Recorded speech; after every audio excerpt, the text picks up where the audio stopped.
I always thought blood meant loyalty. That belief shattered the day I learned my younger sister had stolen my inheritance to buy a house, right in the gated community I owned. The story isn't just about betrayal, it's about reclaiming power in the most unexpected, poetic way possible. I'm Amelia Grant, 36, a quietly successful real estate investor who prefers keeping a low profile. Unlike my sister Julia, 33, who thrives on appearances, luxury handbags, curated Instagram aesthetics, and parties thrown more for selfies than sentiment. From the outside, we looked like the perfect family. But if you've ever been blindsided by someone you trusted, you know perfection is often the first lie. Our parents passed away unexpectedly 2 years ago, and their estate, an expansive property portfolio worth over $3.2 million, was to be divided equally between the two of us. At least, that's what the will said. I had long since built my own fortune through off-market investments and anonymous holding companies, so I wasn't fixated on the inheritance.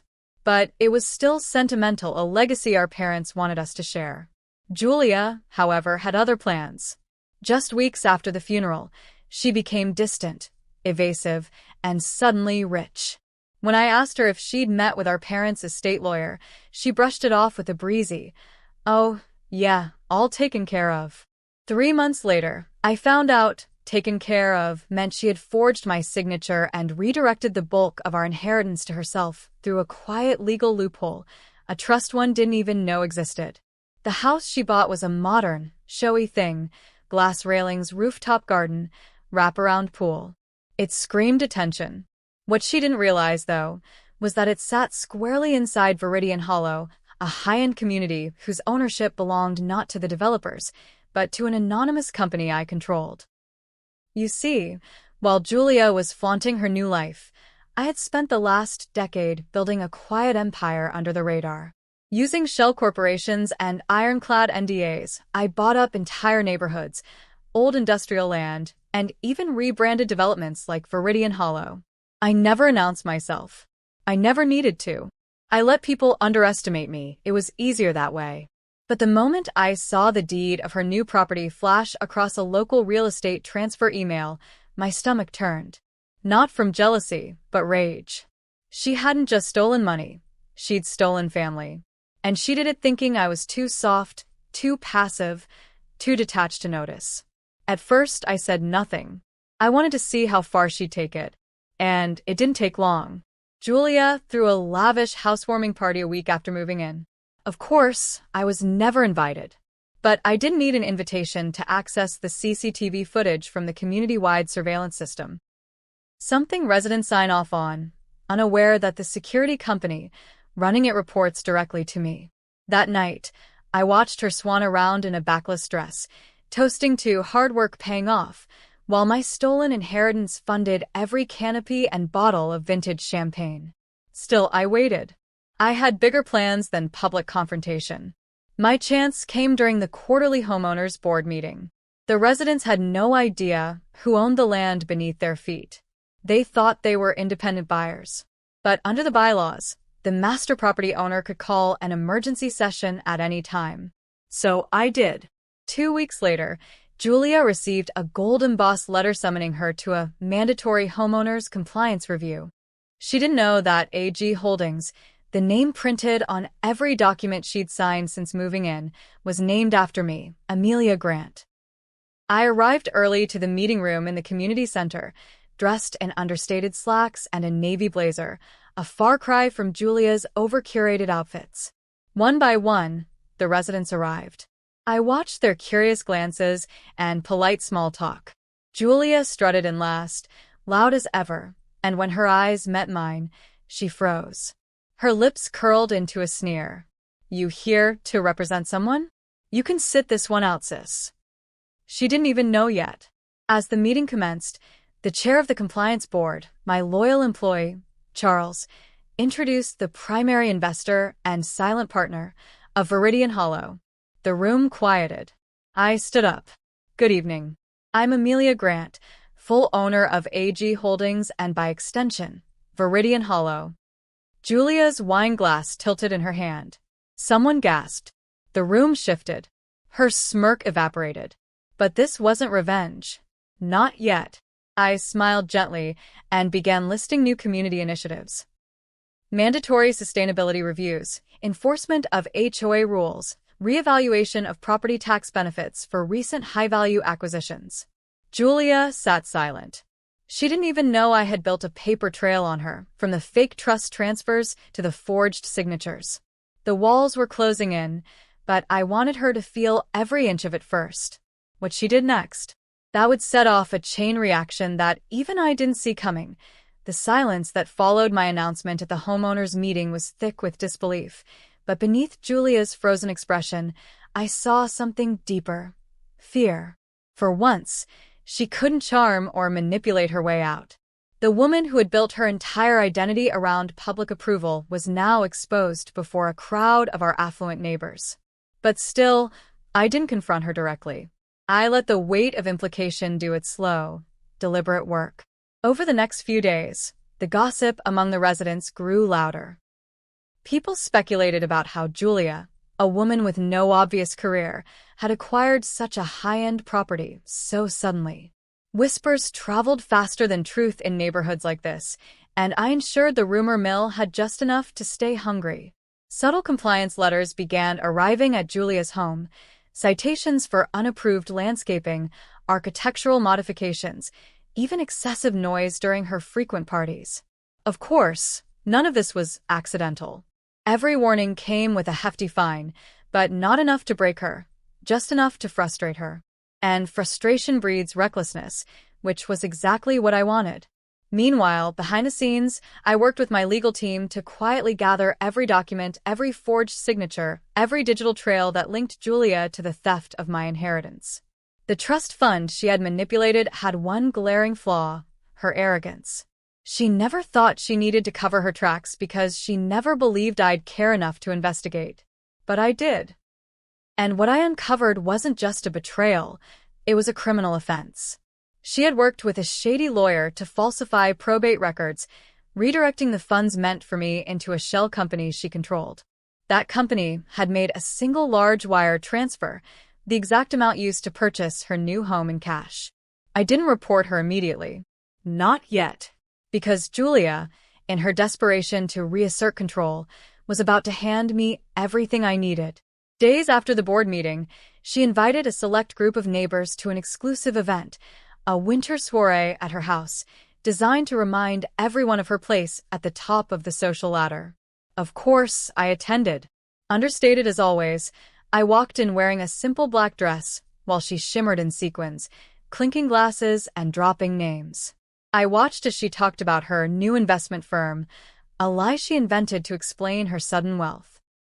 I watched as she laughed a little too loudly, clung to the arms of the more influential residents, and kept casting wary glances in my direction. She was unraveling, but she didn't know how to stop. Halfway through the evening, one of my assistants texted me a photo: Julia, earlier that day, entering the city courthouse in a rush. She had tried to file a cease and desist letter under the false claim that I was harassing her with HOA violations. The paperwork was poorly written, unsupported by any legal basis, and signed by the same forged signature she had used on the trust documents. It was the final mistake I needed. The next morning, I initiated proceedings to press formal charges. I didn't do it out of cruelty. I did it to send a message. Not just to Julia, but to everyone who ever believed kindness is weakness. Still, before the case became public, I gave her one last chance. A letter, delivered discreetly, offering her a choice: confess, return the money, and walk away quietly. Or face legal consequences and the public fallout of being exposed as a fraud. She didn't respond. Instead, she doubled down, calling our relatives, spinning a story about how I had always been jealous, how I had sabotaged her out of spite. Most believed her. That was fine. I wasn't chasing approval. I was restoring balance. Within a week, her lawyer received notice of the civil case being filed. By the time Julia realized what was happening, her accounts were frozen, her reputation was in question, and the community she flaunted herself in had begun turning against her. It wasn't the money she lost that broke her. It was the image. The illusion of control, the praise, the parties, all of it began to crumble. She showed up at my office unannounced one afternoon, her makeup smeared, hair undone, voice trembling with fury. She demanded I stop, accused me of destroying her life. But the moment she opened her mouth, I calmly handed her a file. Every receipt, every document, every action she had taken, all timestamped and cataloged. There was nothing left for her to say. She stormed out, but her footsteps were hollow, her rage powerless. She knew, deep down, that everything she was losing wasn't stolen. It was borrowed, briefly worn like a costume, until the truth came for her. And the truth was just getting started. The weeks that followed were a slow, unraveling spectacle. Julia, once the untouchable darling of neighborhood brunches and garden parties, became the subject of thinly veiled whispers and outright avoidance. The civil case progressed quickly. Her attempt to suppress it only made things worse. Her forged documents, already damning on their own, were compounded by her arrogant refusal to settle privately. And in a poetic twist of irony, the very same social circle she had once dazzled turned into a jury of silent judgment. Invitations stopped arriving, her calls went unanswered, and her Instagram account, once curated to perfection, sat dormant as comments piled up, questions, speculations, and subtle accusations. Behind the scenes, my legal team continued to work efficiently, recovering a substantial portion of the stolen funds. Through carefully placed financial pressure and asset freezes, Julia was left with only the bare minimum required to keep her home from being seized, temporarily. I didn't need to evict her. I didn't need to humiliate her publicly. She was doing that all on her own. But it wasn't about revenge anymore. It was about closure. The woman who had stolen from her own sister, who had used deceit as currency and manipulation as a shield, was now forced to confront the hollow space where her power used to be. As the months passed, Julia's image continued to erode. She began to retreat from the community, her blinds permanently drawn, her once grand driveway now eerily empty. Her so-called friends quietly cut ties, afraid of being associated with a scandal that was starting to reach local press outlets. Meanwhile, I focused on rebuilding, not finances, but boundaries. The case had reminded me how important it was to draw clear lines, even with those who share your blood. Especially with them. I spent more time with people who valued integrity over performance, neighbors who had reached out with quiet words of support, friends who had stood by me without needing explanations, and colleagues who respected my strength in silence. I also reached out to our extended family, not to explain or justify, but to simply offer the facts. Some chose to believe Julia's version, distorted and desperate as it was. Others were shocked, disappointed, even embarrassed by how easily they had been manipulated. I didn't seek their approval. I just wanted truth to sit plainly on the table, whether they chose to acknowledge it or not. And then, without warning, Julia disappeared. She packed up in the middle of the night and left Viridian Hollow, leaving behind a for sale sign and a broken trail of debts and fractured relationships. No oubliez. No épalerie. Just silence. The real estate agents who later came to assess her property were baffled by the suddenness of her departure. I wasn't. She had always run from consequences. But the community she once tried to dominate was no longer hers to dazzle or deceive. She had underestimated the one person who had never needed to brag. I kept the property in escrow for a time, then had it quietly acquired through one of my newer holding companies. It was poetic, in a way. Her house, once a monument to theft, now returned to the very hands it had been stolen from. I turned it into a short-term rental, donating the proceeds to a foundation for young women in need of financial literacy and legal support. A quiet legacy, one rooted in healing rather than bitterness. Months later, I received a letter. No return address, no apology, just a single line written in Julia's sharp, familiar handwriting. It read, "You were always 5 steps ahead." I folded the paper and placed it in a drawer I rarely opened. Not because it hurt, but because it reminded me of how far I had come. I had built an empire not on vengeance, but on vision. I had stood tall not because I needed to win, but because I refused to shrink. And in the end, Julia hadn't just lost money.